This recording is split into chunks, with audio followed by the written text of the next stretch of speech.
நம் நாடு எடுத்து நடத்த வேண்டும். வாழ்கின்ற காலம் அருளாளர்கள் காலம் என்பதால் இப்படி ஞான தபோதர்களை அழைத்து வந்து இந்த புகழ்சோழருடைய குருபூசை நன்னாளில் நல்ல ஒரு பெரிய செயல்பாடுகள் காட்டிலும் மேட்டிலும் நாட்டிலும் நம் வளம் பெற வேண்டும் என்பதை நமது ஆதீனம் அவர்கள் இங்கே அவர்களுக்கெல்லாம் தீட்சை கொடுத்து சமயம் விஷேடம் போன்ற பரிஷ தீட்சைகள் எல்லாம் கொடுத்து அவர்களுக்கு செம்மையாக அந்நெறியை பற்றிய காரணத்தால் ஒருவர் சொல்கிறார், நான் கோயம்புத்தூரிலிருந்து குருநாதர் வருகையை கேட்டு அற்புதமாக வேள்வி பூசைகளை செய்து இறைவனுக்கு நன்னீராட்டு செய்த சில பெரும் அடியார்களையும் அதுபோன்று சிவாச்சாரியார் பெருமக்களையும் அதுபோன்று ஏனைய பெரியோர்களையும் மனமொழிமைகளாலே வணங்கி இந்த புகழ்சோழ நாயனார் நமக்கெல்லாம் என்ன கொடுக்கிறார் என்றால் திருநீரும் கண்டிகையும் அதுபோல சடாமுடியும் நாம் வைத்தவர்களை பார்த்து என்னாலும் மதித்து வாழ வேண்டும். அடியார்களுக்கு நாம் என்ன தர வேண்டுமானால் மதிப்பாகிய நன்மதிப்பை தர வேண்டும் என்பதைத்தான் புகழ்சோழ நாயனாருடைய வரலாறு நமக்கு காட்டுகிறது.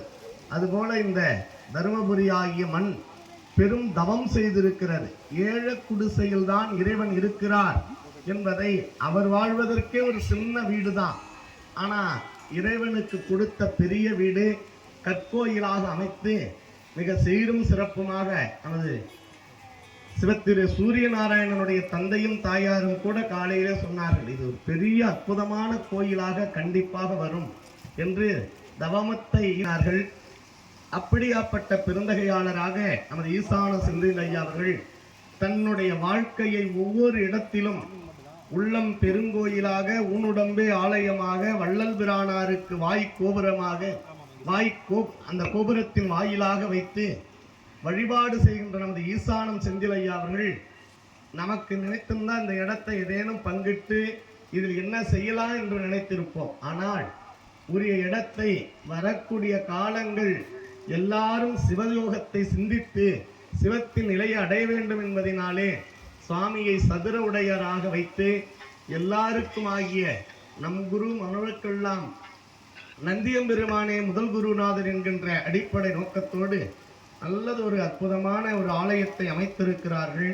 அதுபோல இங்கே முன்னால் பேசிய சரவணன் ஐயா அவர்கள் நல்லதொரு தொல்காப்பியம் போன்ற நூல்களை எல்லாம் கற்று பல சிந்தனைகளை நமக்கு ஆற்றினார்கள். அவர்களுக்கும் வாழ்த்து. நமது சூரிய நாராயணன் ஐயா அவர்கள் பட்டணத்து சாமிகளுடைய அந்த ஆளாவது என்னாலோ இந்த பதிகத்தில் அருவாமணி நாயன்மார்களையும் கொண்டு வந்து சேர்த்த விதம் மிக சிறப்பு. பட்டணத்து சாமிகள் தான் சொல்றார், அந்த மலர் எங்கிருந்து வரும்னா பெங்களூர்ல இருந்து வரும். அந்த மலர் இருக்கிற பொழுதுதான் பூசைக்கு நமது பெருநிலையாகிய அமுதையே பெரிய நிலையாக சொல்வார்கள். ஆனால் அந்த குழந்தையை குடிக்கு ஒரு மகனாக இருக்க வேண்டும், அவன் தாய் தலைபிடிக்க வேண்டும், தந்தையார் உடைவாள் அறுக்கிற பொழுது இருவர் கண் மலரில் இருந்தும் ஒரு சொட்டு கூட தண்ணி வரக்கூடாது. ஆனால் அப்படி வந்தால் அந்த அந்த அந்த மாம்சமானது அந்த அந்த கரியானது அது மாம்ச இறைச்சியானது எச்சில் பட்டதாக அது உப்பு பட்டதாக அர்த்தம். உன்னை பெறலாமேன்னு அழுதம்னா தண்ணி எப்படி வருங்க? நடு மத்தியில வரும். குருநாதரை பார்க்கிற பொழுது அப்ப அந்த தண்ணி உகர்ப்போம் தவிர்க்கும். அடுத்ததாக இறைவனை கண்டு உன் ஆனந்தத்தில் நான் அருளே வடிவாக இருக்கக்கூடிய பெருமானே, என்னை இந்த 9 ஓட்டையும் வைத்து நிறந்த எல்லா இடத்துக்கும் தண்ணி போவது போல குருதியாகி ரத்தத்தை ஓட செய்திருக்கிறாய். ஒரு இடத்துல கூட இந்த ரத்தம் வெளியே வரல. அப்படியாப்பட்ட கருணை வடிவாக இருக்கக்கூடிய வள்ளலே, உன் கருணை நான் என்னவென்று சொல்வேன் என்று நமது சிறுதொண்ட நாயனார் அந்த குழந்தையை பிடித்து அறுக்கிறார். அப்படி அறுக்கின்ற பொழுது கண்ணில் மணித்துளிகள் வரக்கூடாது.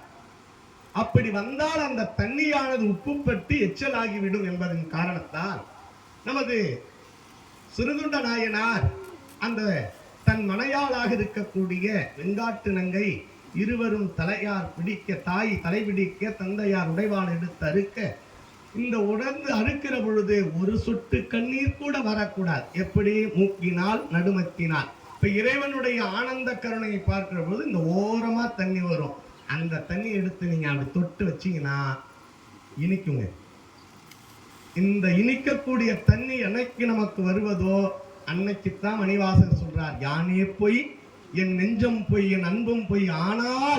ஆனால் என்ன அர்த்தம்? முடியாதுன்னு அர்த்தம். ஆனா பாப்பங்கன்னு சொல்லுவாங்கல்ல. ஆனால் வினையேன் அழுதால் உன்னை பெறலாமே. இப்ப என்ன பண்ணணும்? அழுவக்கூடாது. வந்தவர் அடியார், ஆனா சிவமாவல்ல, சிவன் அடியாரா வந்திருக்கிறார். ஏன்னா வந்தவர் வடநாட்டு அடியார், இங்கத்திக்காது கிடையாது. இங்கத்தி ஆளு என்ன பண்ணுவாங்க? வீட்டுல ஆளு இருந்தும் போலாம், போகாம இருக்கலாம். ஆனால் இங்க வந்தவர் காரைக்கால் அம்மையார் வீட்டுக்கு, புனிதவதியார் வீட்டுக்கு போகிற பொழுது வீட்டில் படி தாண்டி உள்ளே சென்று புருஷன் இல்லாத வீட்டில் போஜனம் உண்கிறார், ஆள் இல்லாத வீட்டில் அடி எடுத்து வைக்கிறார், கணவன் இல்லாத வீட்டில் கை நினைக்கிறார். ஆனால் வடநாட்டில் இருந்து வந்த காபாலி அந்த ருத்ராபதி என்ன பண்றார்? போகலாத்து காரணம் என்ன? அவர் வந்தவர் காபாலி என்பதின் காரணத்தால் புருஷன் இல்லாத வீட்டில் நாங்கள் போஜனம் உண்பதில்லை, அடியார் இல்லா ஆண்டவன் அந்த கணவன் இல்லாத வீட்டில் எங்கள் கால் படுவதில்லை, கணவன் இல்லாத வீட்டில் நாங்கள் கை நினைப்பதில்லை என்று சொல்லி போய் விடுகிறார்.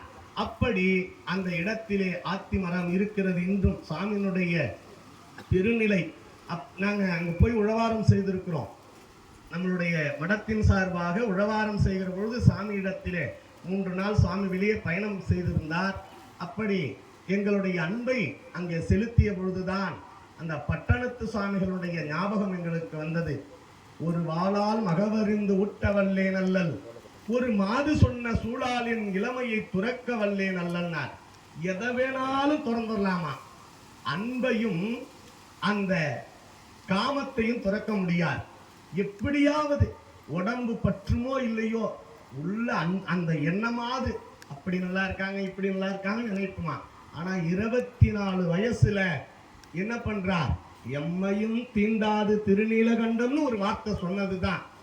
என்ன மட்டும் சொல்லல, இந்த உலகத்துல இருக்கக்கூடிய எல்லா பெண்களையும் நீ சொல்லிட்ட அப்படின்னு சொன்னதுனால அந்த துறவை துறக்கிறார். உள்ளுக்குள்ளே 2 பேர்த்துக்கும் ஒரே படுக்கை தான், ஆனா மன வாழ்க்கையை அப்படியே வாழ்றாங்க 2 பேரும். அதை கடந்தார். அதை போன்று 4-2-6 நாட்களில் தொண்டு செய்து கண்ணை இழந்து அப்புறார் கண்ணப்ப நாயனார். முன்னாடி சொன்னார் இந்த சிறுதொண்ட நாயனார், அடுத்ததாக சொல்றார் நம்மளுடைய திருநீலகண்டத்து குயவனார், 3வது கண்ணப்ப நாயனார். இந்த 3 வரலாறையும் எடுத்து நமது பட்டணத்து சாமிகளுடைய வரலாறு, அடியார் ஆவது என்னாலோ சிவமே உன் அடியாருக்கு அடியாராய் ஆளாவது என்னாலோ என்கின்ற அற்புதமான அந்த பாடலை அந்த பதிகத்தை கொடுத்த சூரிய நாராயணன் போன்றவர்கள் சின்னஞ்சிறார்களுக்கு நாம் ஊக்கப்படுத்தி வளர்க்க வேண்டும். நம்மளுடைய தேவார திருவாசகங்களை, நம் திருமுறைகளை இது போன்ற குழந்தை செல்வங்களுக்கு இன்னும் வளர்க்க வேண்டும். நமது சோற்றுத்துறை ஐயாவை பார்த்தீங்கன்னு சொன்னா, கண்ணன் ஐயா அடியார்களுக்கு ஒரு துன்பம் என்றால் நாங்கள் அன்னைக்கு சோமாசி நாயனார் வரலாறை கேட்டிருக்கிறோம், படிச்சிருக்கிறோம். அந்தணன் ஆவது காட்டி வந்தாண்டாய் ஆரமுதே பள்ளி எழுந்தருளாயே. ஞானசம்பந்தர் கூட போறாராம் திருநீலகண்டத்து யாழ்ப்பாணர். ஆனா எங்க அவரை தங்க வைத்தார், தங்க எங்க வைப்பார் என்று எல்லாரும் யோசனை பண்ணிட்டு இருக்கிற காலத்துல தன் சோமாசி என்கின்ற யாகம் நடத்திய இடத்திலேயே யாரை வைத்தாராம்? திருநீலகண்டத்து யாழ்ப்பாணரை வைத்தார் என்று குறிப்பிட்டு காட்டுகிறார் தெய்வப்புலவர். அப்படி நமது சோற்றுத்துறை ஐயா கண்ணன் ஐயா அவர்கள் அற்புதமான அடியார். அடியார்களுக்கு போனா வணங்கி வணங்கி. ஏன்னா ஒரு விவசாயி ஒரு நெல் விளைந்ததுன்னா எப்படி கண்டுபிடிப்பான்னா, நல்லா விளைந்ததுன்னா நல்லா விளைஞ்சிரும், நல்லா விளைஞ்சிருச்சுன்னா விளைஞ்சதுன்னு அர்த்தம். அந்த அந்த நெல் விளைஞ்சதுன்னா நல்லா விளையும். அதுபோல அவர் இருக்கக்கூடிய கம்பீரத்திற்கு வளைந்துதான் வரவேற்பார். அப்படியாப்பட்ட புகழ் சேர்க்கக்கூடிய புகழ் சோழனாருக்கு பல ஊர்களில் இருந்து வந்திருக்கக்கூடிய ஏனை பெரியோர்களையும் இந்த புகழ் சோழ நாயனாருடைய வரலாறை இந்த தருணத்திலே நீங்கள் குருபூஜையில கலந்து கொண்ட உங்களுடைய பிறவி துன்பம் கழிந்து சேராத புகழ் எல்லாம் உங்களுக்கு வந்து சேரும். எல்லாம் பிறப்பின் தன்மையை அறிந்து இந்த உலகத்திலே யாருக்கும் கிடைக்காத அறிவும் மெய்ஞானமும் பெற்று வாழ்வாங்கு வாழ்வீர்கள் என்று எல்லாம் அல்ல இறைவனை வாழ்த்தி வணங்கி பெருமானுடைய பேரருளை நினைந்து போற்றி மகிழ்ந்து உங்களிடத்தில் பிரியா விடை பெறுகின்றோம். திருச்சிற்றம்பலம்.